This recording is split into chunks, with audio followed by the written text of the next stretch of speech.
देखो यहाँ क्वेश्चन में दे रखा है ice starts forming in lake with water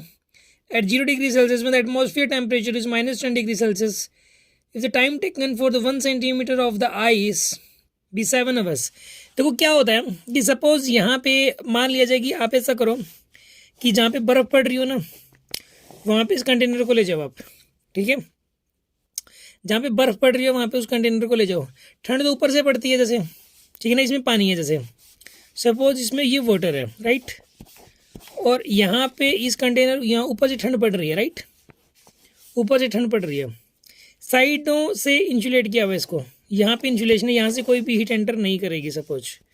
ये इंसुलेटर है,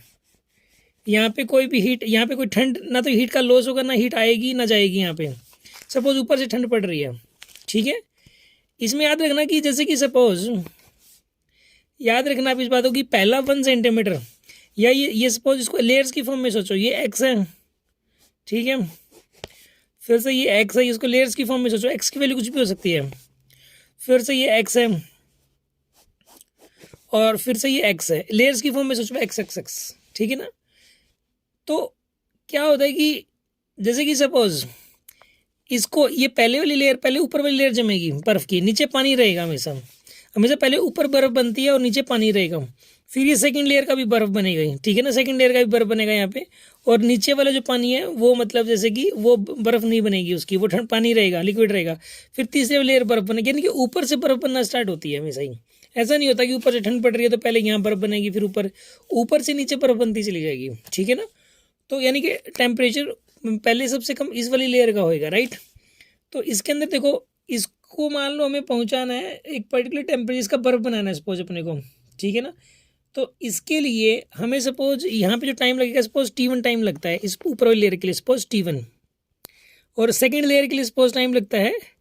T2, और तीसरे लेयर के लिए सपोज टाइम लगता है T3, और फोर्थ लेयर के लिए जो टाइम लगता है सपोज T4, राइट। अब देखो इसके अंदर क्या है कि जो, देखो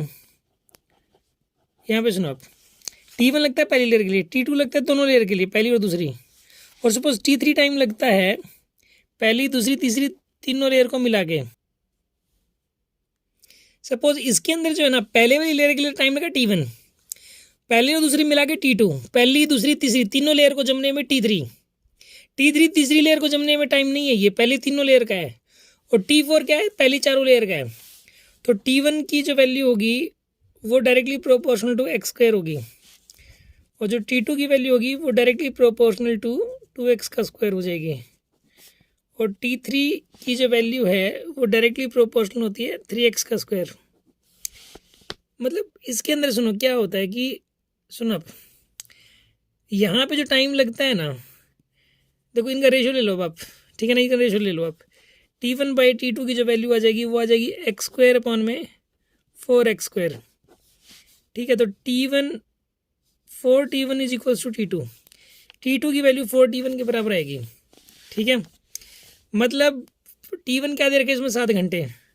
तो ये 4 × 7 इज इक्वल टू T2 की वैल्यू होगी 28 आवर्स, 28 घंटे आ गए। 28 घंटे दोनों लेयर को जमने में, ये दोनों लेयर्स को जमने में 28 घंटे लगेंगे। तो एक लेयर को जमने में टाइम लगेगा, यहाँ पे एक लेयर को जमने में टाइम लगेगा T2 - T1,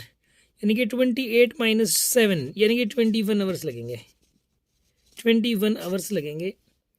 दूसरी लेयर को जमने में।